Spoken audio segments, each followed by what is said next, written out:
Hello students, आज मैं आपको अगस्त कांट जो कि समाजशास्त्र के जन्मदाता या जनक माने जाते हैं, इनके विषय में बताने जा रही हूँ। तो अगस्त कांट प्रथम विचारक थे जिन्होंने समाजशास्त्र को एक व्यवस्थित विज्ञान के रूप में निर्माण किया। इसका निर्माण उन्होंने 19वीं शताब्दी के पूर्वार्ध में किया।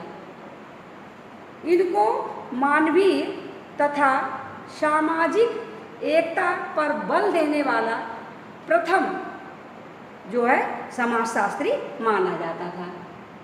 इनका जन्म 19 जनवरी 1798 में हुआ था तथा जन्म स्थान की बात करें तो इनका जन्म फ्रांस में मांटपेलियर नामक कस्बे में हुआ था। ये कैथोलिक परिवार से बिलोंग करते थे और इनके माता पिता जो थे कैसे कट्टर कैथोलिक थे, लेकिन ये जो है लोकतंत्र में विश्वास करते थे। अर्थात इन्होंने अपने माता पिता की सदैव कटु आलोचना की। इनके पिता इनकम टैक्स ऑफिसर थे और चूँकि अगर विशेषताओं की बात करें तो ये जो है बहुत ही प्रखर और विशिष्ट बौद्धिक क्षमता रखने वाले बालक प्रारंभ से ही थे और प्रचलित मान्यताओं का विरोध इन्होंने किया। ये भी इनकी एक विशेषता थी कि जो सत्ता से रिलेटेड चीज़ें थी उसका उन्होंने सदैव विरोध किया।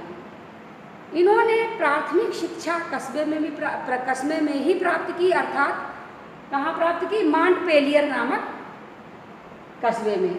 और इसके बाद पेरिस में इन्होंने जो है इकोल पॉलीटेक्निक में प्रवेश लिया।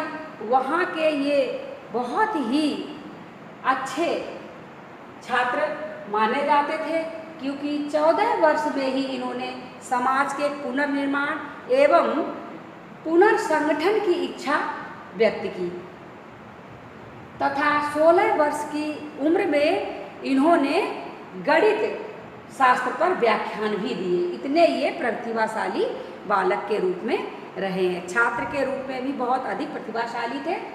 तो अगर ये प्रभावित हुए तो दो लोगों से बहुत, बेंजामिन फ्रैंकलिन तथा सेंट साइमन, दो लोगों से बहुत अधिक प्रभावित हुए और बहुत अच्छी मेल भी इनका था। लेकिन बहुत समय मेल के बाद भी इनके साथ जो है अच्छे संबंध स्थापित अंत तक नहीं रहे।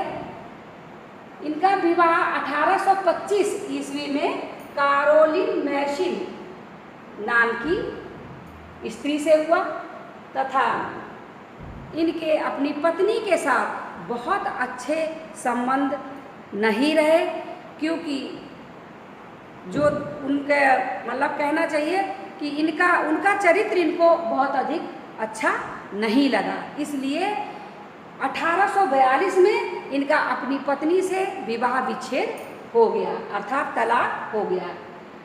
और इसके बाद इनको जो है एक स्त्री जो कि वाक्स नाम था उसका, उससे बहुत अधिक प्रभावित हुए। उसको इन्होंने अतुलनीय, मतलब जिसकी तुलना किसी से भी ना की जा सके, अद्वितीय माना और उससे बहुत अधिक आकर्षित हुए। लेकिन ये वन साइडेड लव ही था, उसका इनके प्रति कोई भी लगाव नहीं था। अंत में उस स्त्री से भी ये जो है अलग हो गए और इनका पूरा ध्यान अपने वर्क की ओर लग गया। इसके बाद इनकी मृत्यु कैंसर के रोग से हुई और ये जो थी 5 सितंबर 1857 में इनकी मृत्यु हो गई। इसके बाद इनकी ग्रंथ या कृतियों की बात करें तो कांट के प्रमुख ग्रंथ जो थे इसमें इनको 3 अवस्था में डिवाइड किया गया है। प्रथम अवस्था 1820 से 1826 के बीच में थी तो इसमें इन्होंने अप स्कूल्स नामक पुस्तक में अनेक लेख लिखे जो कि उस समय के, है ना, जीवन काल से संबंधित थे। और इनका मानना था कि सामाजिक सुधार के लिए बौद्धिक सुधार, है, सामाजिक सुधार लाने के लिए बौद्धिक सुधार होना बहुत अधिक आवश्यक है। अर्थात इन्हीं सब का इन्होंने इसमें अप स्कूल्स नामक पुस्तक में इन्होंने अनेक लेख लिखे जो कि अपने जीवन काल से संबंधित इन्हीं चीज़ों पर आधारित थे। इसके बाद द्वितीय अवस्था 1830 से 1842 की थी। इसमें इन्होंने अपनी इनकी एक महत्वपूर्ण कृति प्रकाशित हो गई जिसका नाम था the course of positive philosophy.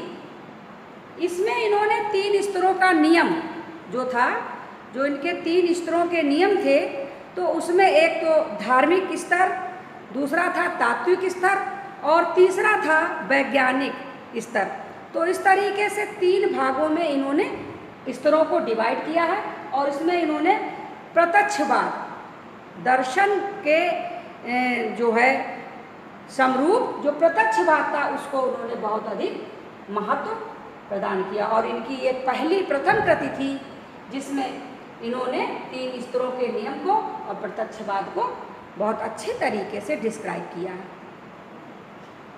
Third number पर तृतीय अवस्था जो थी 1851 से 1854 में, तो इसमें इन्होंने जो है जो पुस्तक लिखी, इनकी ये द्वितीय बहुत ही फेमस पुस्तक थी, तो जिसका नाम था सिस्टम ऑफ पॉजिटिव पोलैरिटी।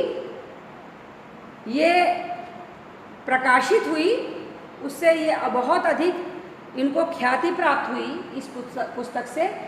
इसमें इन्होंने उसी महिला का जिक्र किया जिससे ये बहुत अधिक आकर्षित थे और इन्होंने उसको अद्वितीय और बहुत अधिक स्त्रियों की प्रशंसा इसमें की है। तो इसमें इन्होंने इसका डिस्क्राइब किया है। इसके बाद अगर समाजशास्त्र में इनके योगदान की बात करें तो अगर ये और बताना भूल गया आपको कि इसको इन्होंने 4 खंडों में विभाजित किया है। जो ये इनकी जो कृति प्रकाशित हुई इसको इन्होंने 4 खंडों में विभाजित करके लिखा है। इसके बाद इनका समाजशास्त्र में जो योगदान है वो बहुत बड़ा है, क्योंकि इन्होंने सबसे पहले समाजशास्त्र को सामाजिक स्थैतिकी, सोशल फिजिक्स है, समाजशास्त्र को जो है नाम क्या दिया था इन्होंने, सामाजिक भौतिकी, सोशल फिजिक्स, है ना, ये नाम दिया। और उसके बाद इन्होंने बाद में एक विषय के रूप में स्थापित होने पर इसको समाजशास्त्र का नाम दिया। तो एक समाजशास्त्र को एक व्यवस्थित विज्ञान के रूप में अध्ययन कराने वाले जो हमारे समाजशास्त्री थे वो अगस्त काम्टे ही थे। समाज से संबंधित विभिन्न पहलुओं का अध्ययन करने हेतु इन्होंने समाजशास्त्र का निर्माण किया। समाजशास्त्र में योगदान की बात करें तो इन्होंने सामाजिक पुनर्निर्माण, सामाजिक संगठन, 3 स्तरों का नियम, दर्शन के स्वरूप, प्रत्यक्षवाद, इस पर विश्वास करने के लिए, सामाजिक सुधार करने के लिए, है ना, और जो स्थापित सत्ता में जो कमियां थी उनको सुधार करने के लिए बहुत से प्रयास किए, जो कि बहुत अधिक सराहनीय कार्य रहे इनका। इनके समान कोई भी जो है दूसरा समाजशास्त्री नहीं रहा है। तो इस तरीके से अगर इसके क्वेश्चन की बात करें तो इसमें जो है पेपर जो भी हो, चाहे ऑब्जेक्टिव फर्स्ट ईयर का हो या सेकेंड ईयर का हो या थर्ड ईयर का हो, कुछ क्वेश्चन जैसे हैं इनके जन्म पूछ देते हैं, मृत्यु कब हुई पूछ देते हैं, और इनकी कृतियाँ कौन सी हैं। इसके अलावा इनका जन्म किस देश में हुआ था, जैसे फ्रांस में इनका जन्म हुआ है। तो इस तरीके से बहुत से क्वेश्चन इससे रिलेटेड, जैसे ये भी पूछ सकते हैं कि जो इनकी जो प्रथम जो कृति कौन सी प्रकाशित हुई थी, द्वितीय कृति कौन सी प्रकाशित हुई थी, उसमें इनको किसका जिक्र किया। तो इस तरीके से बहुत से क्वेश्चन इनसे रिलेटेड हैं जो कि आपसे पूछे जा सकते हैं। और आपको बताना चाहती हूँ कि समाजशास्त्र को इन्होंने 2 भागों में विभाजित भी किया है। तो सामाजिक स्थैतिकी और सामाजिक गत्यात्मकता, है ना, 2 भागों में इन्होंने समाजशास्त्र को डिवाइड किया है। तो सामाजिक स्थैतिकी में समाज से संबंधित विभिन्न अंगों का इन्होंने जिक्र किया है, और गतिकी में विकास से संबंधित, है ना, विकास से संबंधित जो है चीज़ों को इन्होंने उसमें बताया है। इसके बाद इस लेक्चर के बाद मैं आगे लेक्चर में आपको मिलूँगी, इनसे संबंधित और भी जो महत्वपूर्ण जानकारियाँ हैं उनको मैं दूंगी, जिससे आपको इनके विषय में संपूर्ण जानकारी हो सके। तो यहीं से मैं अपना ये लेक्चर समाप्त करती हूँ। नेक्स्ट लेक्चर में मैं फिर मिलूँगी।